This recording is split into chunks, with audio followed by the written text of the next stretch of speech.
बेटा let's begin a new topic. आज हम लोग एक नया टॉपिक सीखेंगे और दिस इज वेरी इंपॉर्टेंट। ये टॉपिक जो है इतना इंपॉर्टेंट है बेटा, जैसे कह सकते हो तुम कि ग्रामर की सोल है ये। सब्जेक्ट वर्ब एग्रीमेंट, यानी सब्जेक्ट का वर्ब से एग्रीमेंट कैसे होता है, यानी सब्जेक्ट को किस तरह यूज किया जाता है, उसके अकॉर्डिंग किस टाइप की वर्ब लगेगी, कौन सी फॉर्म लगेगी, सिंगुलर नंबर वाली लगेगी कि प्लूरल नंबर वाली लगेगी। इन दोनों का कॉम्बिनेशन सही होना सेंटेंस का सही होना डिसाइड करता है। अगर इनका कॉम्बिनेशन गड़बड़ है तो सेंटेंस गलत है। Remember it. So this is very important topic. आज हम लोग इसको शुरू करने जा रहे हैं। इसमें एक एक टॉपिक वाइज एक एक रूल हम लोग उठाएंगे और उसको एक्सप्लेन करते हुए चलेंगे।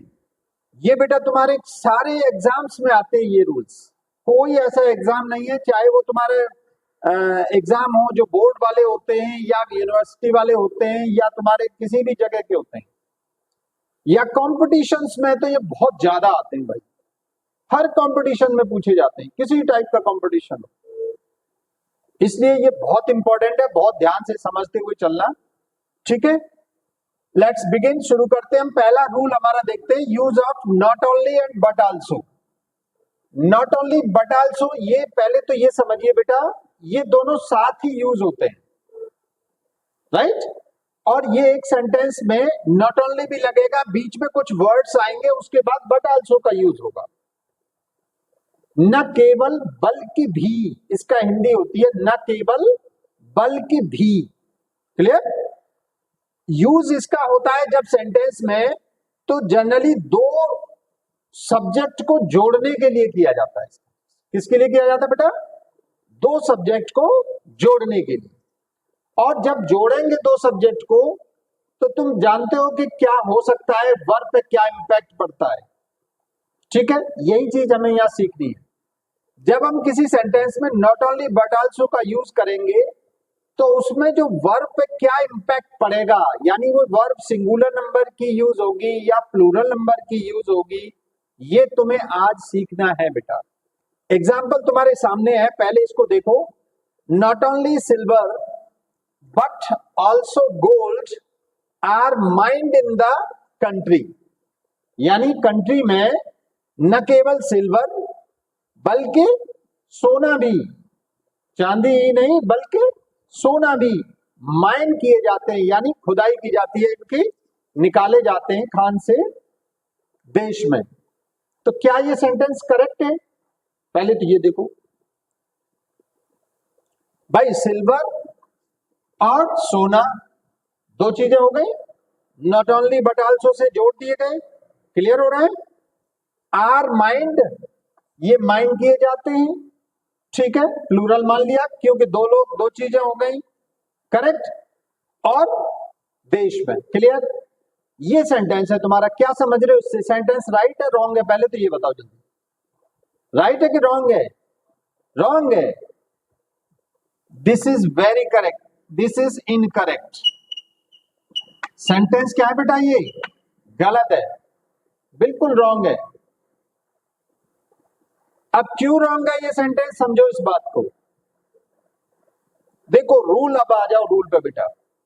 रूल क्या होता है कि जब हम किसी सेंटेंस में नॉट ओनली बट आल्सो का यूज करते हैं बेटा, रूल को ध्यान से समझ लो, तो उसमें जो वर्ब है या हेल्पिंग वर्ब है वो क्लोज बाई, यानी जो वर्ब के नजदीक में जो भी होगा सब्जेक्ट, उसके नंबर के अकॉर्डिंग लगेगी बेटा। यानी अगर सेंटेंस है, इसमें पीछे लगा है, पहले लगा है सिल्वर, नॉट ओनली सिल्वर, उसके बाद लगा है बट ऑल्सो गोल्ड, पीछे क्या लगा है बेटा? गोल्ड। नियम क्या कह रहा है कि जो हेल्पिंग वर्ब है हमारी, वो नजदीक वाले सब्जेक्ट के नंबर के अकॉर्डिंग लगेगी। तो गोल्ड क्या है? सिंगुलर नंबर है, कोई प्रॉब्लम? भाई एक ही तो है, गोल्ड की बात कर रहा है, अकेले गोल्ड की बात हो रही है, राइट। वैसे देखा गया है ये नंबर वाला तो है ही नहीं, काउंटेबल तो होता ही नहीं है सोना चांदी, राइट। लेकिन एक सोने की बात हो रही है, इसलिए यहां देखो बेटा, इस सेंटेंस में आर लगा हुआ है। क्या लगा हुआ है? आर। ये गलत लिखा हुआ है यार। क्यों? क्योंकि सिर्फ एक गोल्ड के अकॉर्डिंग, राइट, इसमें हेल्पिंग वर्ब लगेगी, क्योंकि नियर बाई सिंगुलर नंबर वाला नाउन आ रहा है। हमको दोनों से मतलब नहीं है, सिल्वर और सोने से, दोनों से नहीं मतलब है, हमें सिर्फ एक से मतलब है, जो इसके नियर बाई होगा। बेटा रूल क्या कहता है? जो वर्ब के क्लोज होगा, जो सब्जेक्ट वर्ब के क्लोज होगा, नजदीक होगा, उसी के नंबर के अकॉर्डिंग क्या लगेगी? Helping verb. Clear?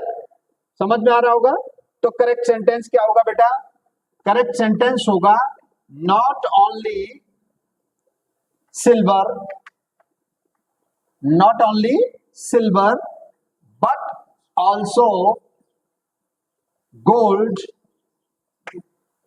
is mined in the country.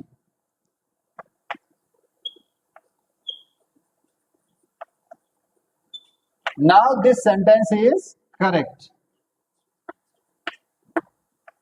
कोई डाउट हो तो बताओ बेटा, जल्दी से देखो। कोई डाउट? Any doubt? देखो हमने यहां इज लगाया, इसीलिए ये सेंटेंस कैसा हो गया बेटा? करेक्ट हो गया, राइट? अगर देखो दूसरा एग्जांपल अगर हम देखें, not only Sohan but also his parents, अब बेटा यहां देखो, इज लगेगा कि आर लगेगा? आर लगेगा, क्योंकि पेरेंट्स क्या है बेटा? प्लूरल है। आर प्रेजेंट हियर, यानी यहां पर न केवल सोहन बल्कि उसके पेरेंट्स भी उपस्थित हैं। क्लियर हो गया होगा बेटा? कंपटीशंस में क्या करते हैं, यहां इज की जगह आर की जगह इज लगा देंगे, या यहां पे पेरेंट लिख देंगे, पेरेंट्स न लिख के पेरेंट। पेरेंट एक मम्मी या पापा, कोई एक। हमने क्या लिखा है? पेरेंट्स। यहां पेरेंट लिख देंगे, यहां आर लिख देंगे, बच्चे कंफ्यूजन में आ जाएंगे। Getting my point? तुम्हें पता ही नहीं चलेगा कि ये पेरेंट एक है कि दो हैं। भाई पेरेंट्स होगा तब दोनों होंगे, माता पिता, पेरेंट्स। फादर हो जाते यहां केवल, तो भी इज लगता बेटा यहां। Not only Sohan but also his father, अगर यहां फादर लिख देते तो क्या होता बेटा? इज होता। क्यों? नियम क्या कहता है? क्लोज बाई सब्जेक्ट, जो नजदीक सब्जेक्ट होगा उसके नंबर के अकॉर्डिंग हेल्पिंग वर्ब लगती है। क्लियर हो गया होगा? दोनों एग्जांपल से एकदम क्लियर हो गया होगा? Okay, clear? ठीक। देखो बेटा, अब हम लोग सीखते हैं यूज ऑफ एंड, यानी जब हम दो सब्जेक्ट को एंड से जोड़ देंगे तब क्या होगा। एग्जाम्पल देखो बेटा, इसका एग्जाम्पल से क्लियर होगी बातें। राम एंड श्याम, बताओ हैज कम होगा कि हैव कम होगा? बताओ जल्दी। हैज कम, बताओ बेटा, हैज कम होगा कि हैव कम होगा?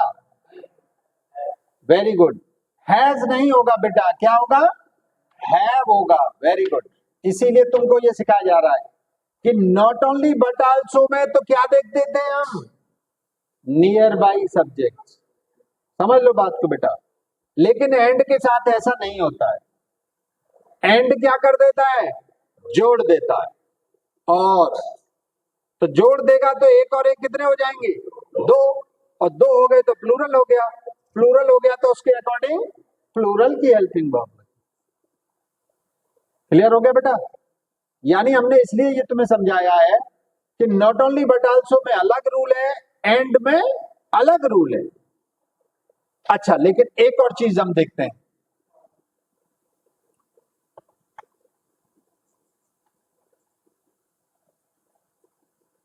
the poet and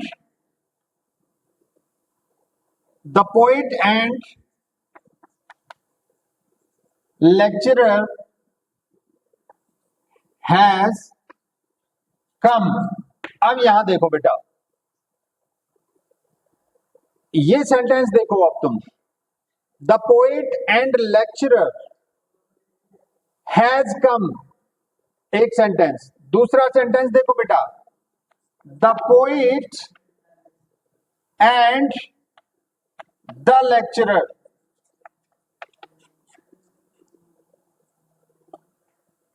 has come.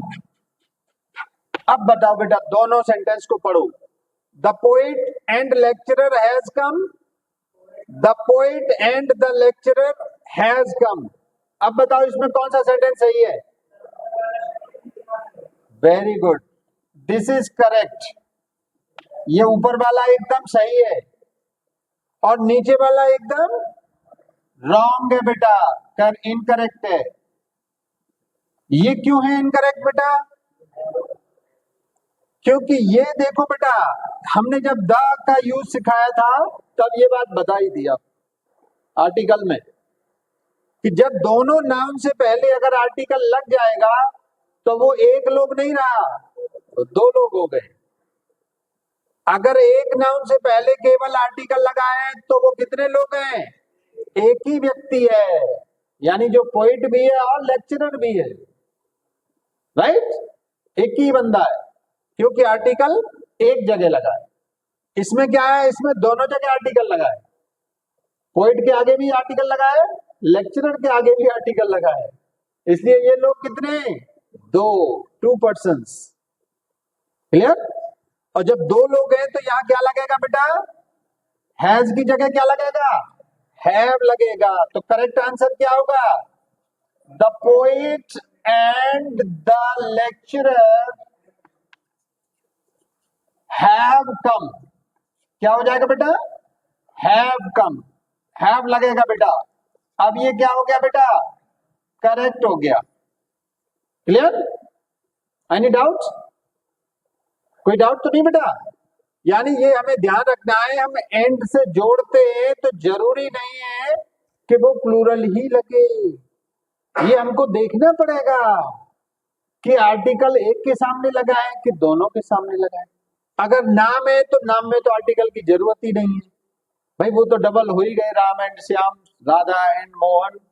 Clear? वो तो कोई भी हो सकता है। Any doubt? यानी हमको मीनिंग समझना है कि दो व्यक्ति हैं कि एक ही व्यक्ति है जो एंड से जुड़ा हुआ है, तभी हम सिंगुलर और प्लूरल उसी के अकॉर्डिंग वर्ब या हेल्पिंग वर्ब का यूज करेंगे। क्लियर?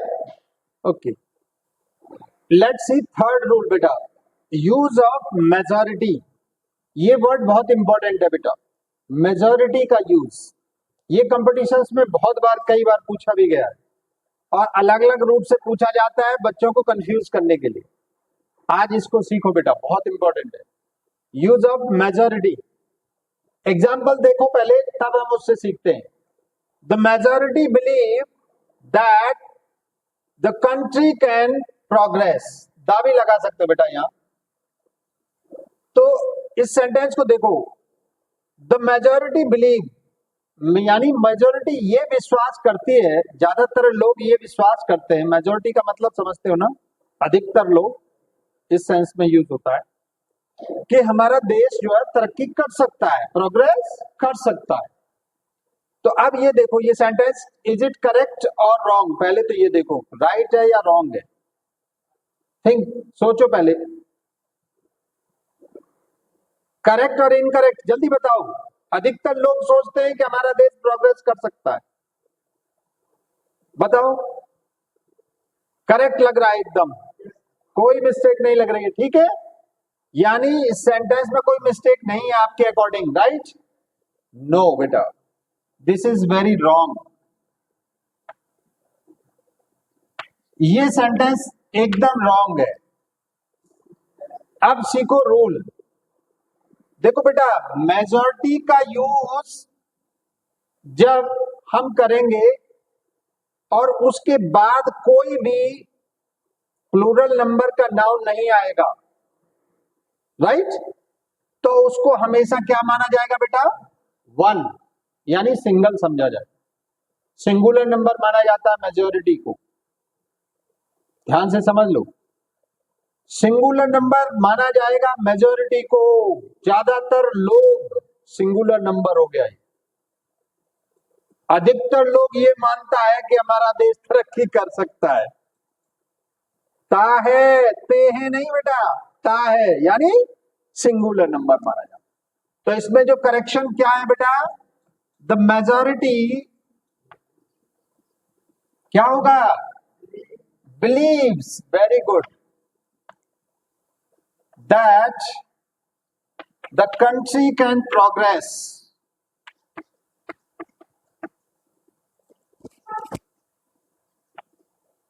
अब ये सेंटेंस एकदम करेक्ट हो गया, एकदम करेक्ट हो गया बेटा। ये अब समझ में आया कि नहीं आया बोलो? यानी जो मेजॉरिटी वर्ड है बेटा, इसको हम क्या मानते हैं? सिंगुलर नंबर मान के चलते हैं बेटा, सिंगुलर नंबर यानी एक वचन मान के चलते हैं इसको बेटा, राइट? इसीलिए इसके अकॉर्डिंग हमने सिंगुलर नंबर मान के एस और यस लगाया जाता है प्रेजेंट टेंस में, जानते हो, प्रेजेंट इंडेफिनिट में। लेकिन हम एक और एग्जांपल लेते हैं बेटा। द मेजॉरिटी ऑफ स्टूडेंट्स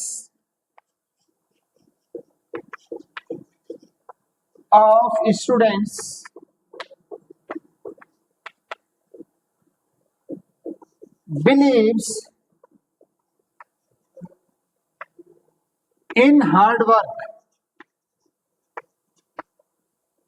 यानी अधिकतर, ज्यादातर स्टूडेंट्स बिलीव करते हैं किसमें बेटा? मेहनत करने में, हार्ड वर्क करने में, right?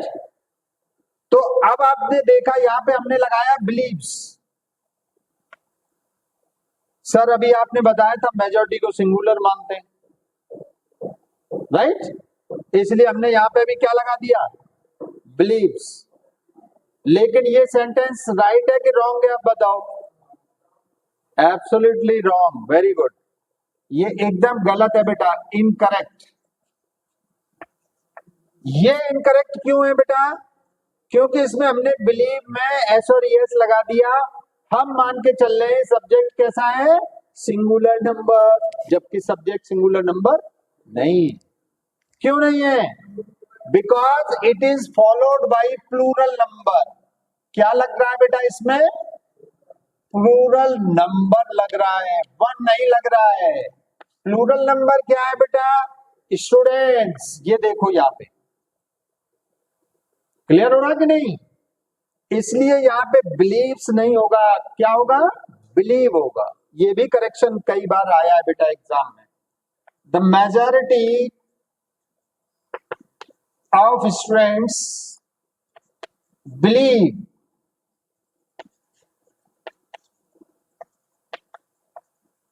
That in hard work. अब ये सेंटेंस एकदम बेटा क्या हो गया? करेक्ट हो गया, एकदम राइट हो गया। क्योंकि स्टूडेंट्स लग रहा है बेटा प्लूरल। अगर मेजॉरिटी वर्ड के बाद कोई भी प्लूरल नंबर का सब्जेक्ट आएगा तो वर्ब भी प्लूरल के अकॉर्डिंग ही लगेगी, एस और यस नहीं लगेगी। बिलीव रहेगा या बिलीव्स नहीं होगा। क्लियर हो गया होगा? Okay, rule number 3 clear. Let's see बेटा next rule number 4। This is very important, मजा आएगा इसको पढ़ने में आज। कैसे? अब तक तो तुमने 3 रूल सीखे, बड़े हलुआ जैसे लगे सर, फटफट आंसर देते गए।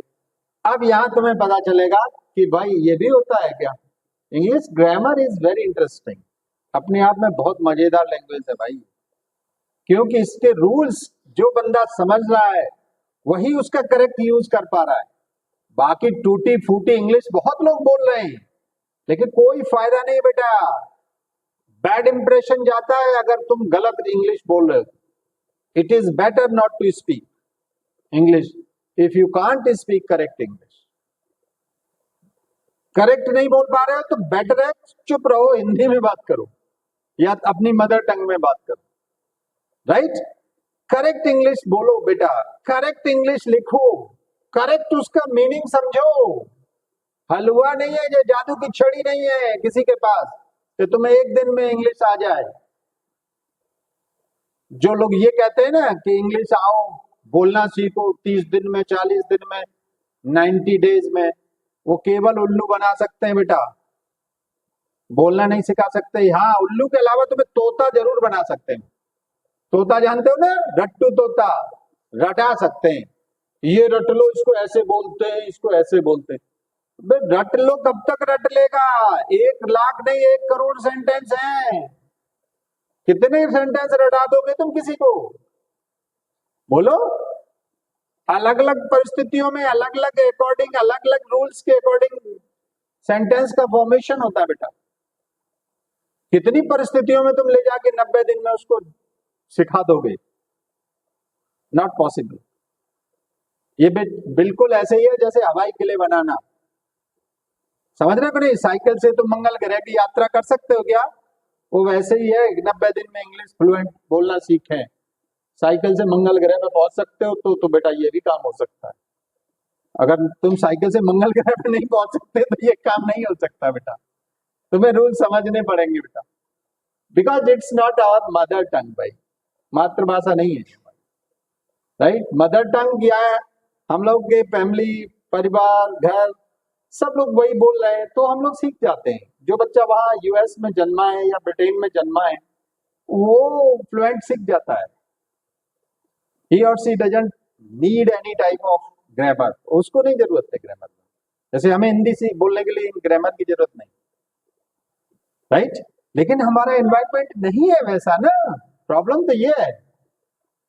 अगर हमारा भी एनवायरनमेंट ऐसा ही होता तो हम लोग भी बोल जाना सीख जाते हैं, राइट? हमको तो बेटा समझ के ही बोलना पड़ेगा। क्लियर हो रहा है कि नहीं? चलो बेटा, ये रूल सीखो आज। कलेक्टिव नाउन का सही यूज करना सीखो आप। कलेक्टिव नाउन क्या होता है बेटा? ये हम नाउन के चैप्टर में पूरा डिटेल में स्टडी कर चुके हैं, जिसका वीडियो आपके अपलोडेड है ऑलरेडी, तो नाउन का वहां से स्टडी कर लेना अगर किसी को कलेक्टिव नाउन नहीं आता है तो। अभी मैं यहाँ थोड़ा सा समझा देता हूं। कलेक्टिव नाउन का मतलब होता है बेटा ग्रुप, एक तरह से ऐसे सीख लो, समूहवाचक संज्ञा, जिसमें ग्रुप की बात होती है, समूह की बात होती है, राइट? देखो बेटा, एक सेंटेंस मैं लिख रहा हूं तुम्हें, उससे सीखते हैं हम। जैसे कमेटी में बहुत सारे आते हैं, कमेटी आ गया है ना, फैमिली आ गया, हर्ड आ गया, हीप आ गया, राइट? ये सब क्या है? क्लास आ गया, कलेक्टिव नाउन है, राइट? एक एग्जांपल देखो, इससे तुम सीखोगे। द कमेटी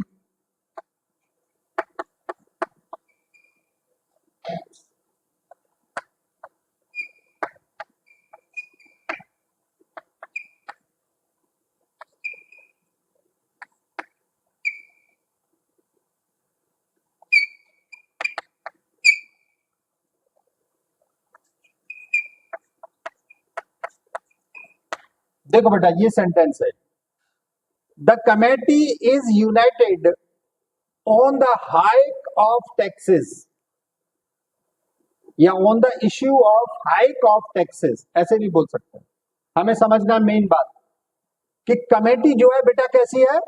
यूनाइटेड है, किस पर? टैक्स को बढ़ाने को लेकर, टैक्स का हाइक करने को लेकर कमेटी यूनाइटेड है, यानी सब कमेटी के मेंबर चाहते हैं कि टैक्स बढ़े, राइट? सोसाइटी टैक्स हो सकता है बेटा।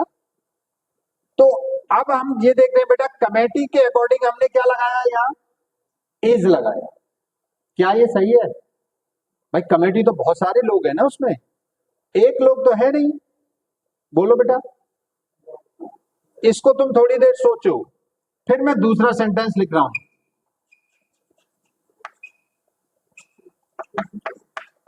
द कमेटी इज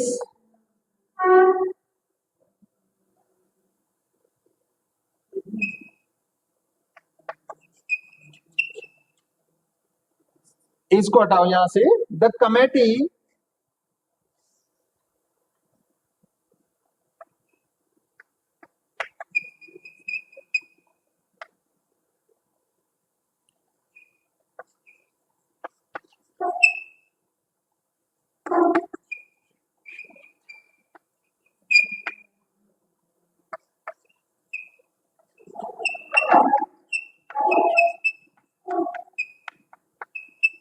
ये देखो बेटा, दो सेंटेंस है तुम्हारे सामने।